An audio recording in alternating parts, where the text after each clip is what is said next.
ਜ਼ਿਮੀਂਦਾਰਾਂ ਦਾ ਜਿਹੜਾ ਨਾ ਛੋੜ ਦਿੱਤਾ ਗਰੀਬ ਗੁਰਬਾ ਜਿਹੜਾ ਨਾ ਉਹ ਲਈ ਵधाए घाटे पे सहूलत थी वही सी, बड़ी सहूलत थी वही सी। बहरहाल असां पुराना बाबे दादे का रिवाज जड़ा वो पुराना लई वजह एक निशानी जिमें होंदी है ना जी। असां टोका बिजली वाला कोई ना लेसूं, इसे दान दे उत्ते कुछ रेसूं असां। ये यादगिरी उन्हां दी वड्डियां दी रासी पे यादगिरी आई भाई। एहसान है पिया ने ते खर्चा कोई नहीं। सजी मेरा नाम फलक शेर है पिया, खोखरा मोहब्बत रगड़ मौजा है पिया। 50-55 साल मेरी उम्र है भाई। साडा प्यो या दादा परदादा इसे कारोबार खेती बाड़ी दे रहन पे। असीं आके हुण इसे जड़ा है ना बच्चे भी साडे इसे खेती बाड़ी दे विच आए पे।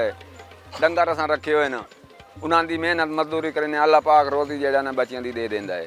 ये जी खेतां दे विचों ला के पट्ठे आने आके घर इत्थे मोटर डंगरां वास्ते टुक्के या गेरां दे उत्ते या गेरां दी ने पीटर सिस्टम ही पे लाइट शेड साडे कोल कोई नहीं ते या प्लेटां छलेटां दे उत्ते जड़ा है ना वो भी रख के टोक शोक लवे ते ओ कारोबार जड़ा है ना इयां समझो साडा दादे परदादे ला दा जड़ा ना इहो ही है पिया। ये पुराना काफ़ी है पिया, 25-30 साल से 40 तो इतने पहले आंदा पिया, पुराना रिवाज ही है पिया ना जी। पट्ठे लड्डी आके डंगर दे उत्ते रेड़े दे उत्ते लाट दिते लान जो दिता गेर ते पुराना काम है पिया कारोबार।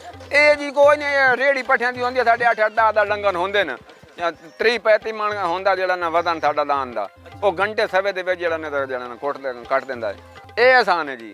हाथ वाला तो बंदा होक पैंदा हत्थी मार मार मार के चूली पहले बनावनी बंदियां नूं कढना पौंदा, कट के ते उस तो बाद जड़ा ना मुंडे नूं चक्कर आ वेंदे खोपा दे दिता ते ओहदे विच जड़ा ना इहनूं बहु चढ़ गए ते इह वक्त दिन तैयार हो गया। थोड़े थोड़े लाई रखे मोटी इयां खाली मशीन ते जड़ा ना केल काट दिता, इमें खाली मशीन बजदी रह गई, दान नूं चक्कर आ गया, जेल्ले पक गया थोड़ी थोड़ी मोट लाई रखी, गाह पट्टा खवाइने आए बस मकई दा डाला शाला पा दिता, कोई चारा शारा पा दिता, डाला कणक दा पा दिता डाल डुल के।